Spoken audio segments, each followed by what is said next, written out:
At this point, Animal Gear Company has accounted for all of its inventoriable costs. We threw them through, we made predictions about our usage of materials, our requirements for labor, the amount of overhead we're going to incur, what portion of all of those inventorial costs are going to end up in goods that we sell, and therefore our COGS budget, and what portion of those inventoriable costs are going to end up in our ending finished goods inventory on our EI budget. So the last cost component that's going to factor into our income statement that we're going to budget for is what costs are we going to incur, which are going to affect our operating income, but aren't inventoriable.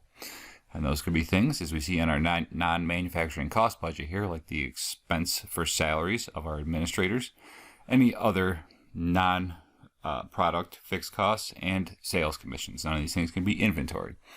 So how are we going to find these amounts? Well, for this particular problem, it's not so difficult. Provided down here at the bottom, the non-manufacturing salaries that we have to pay is $16,800. The other non-manufacturing fixed costs which we're going to incur are $16,000, and we're going to have to pay sales commissions equal to 1% of sales. So if I go back to my non-manufacturing budget over here, I can grab the salaries expense that we can't inventory, and that is $16,800.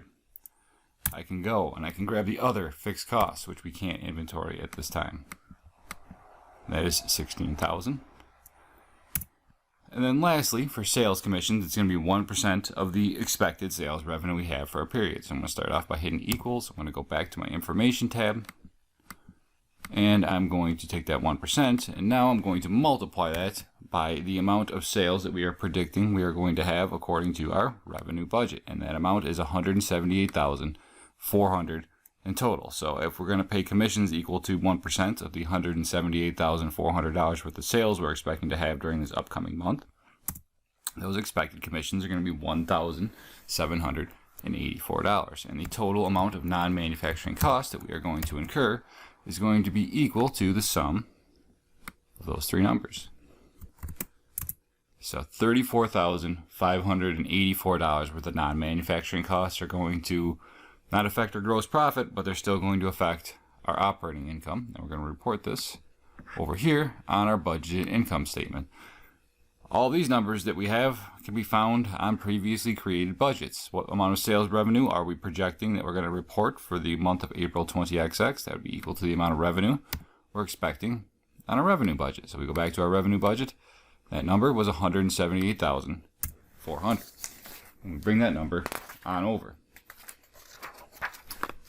What amount of cost of goods sold are we expecting that we're going to have to report? Well, we have a cost of goods sold budget, so I can go and grab that number. And that was $153,801. If we sell goods for $178,400 and we spend $153,801 in inventoriable costs to manufacture them, our gross profit is what's left over from that revenue after we've accounted for our cost of goods sold. And in this instance, that is going to be $24,599. But we have other expenses that we couldn't inventory, and we just figured that out on our non-manufacturing budget. So I can go and I can grab our total expected non-manufacturing costs, or operating costs, if you will, of $34,584. So what, according to all of these numbers we've thrown in, is the income of Animal Gear Company for the month of April expected to be? It's our gross profit minus our operating expenses, our non-manufacturing costs.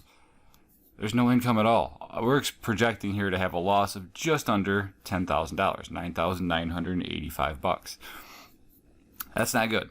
I'm looking at these numbers right here, and if someone passed this budget, master budget, along to me, I'm a higher up person. I'm not particularly happy that my company's foreseeing a $10,000 loss in the future, and I'm going to start digging back through other budgets in here to figure out what's going on. Like, this can't be what it is. Is there a number that isn't making sense to me? Is there a number that we got to change? And you can always look at revenues. And if we looked at our revenue budget,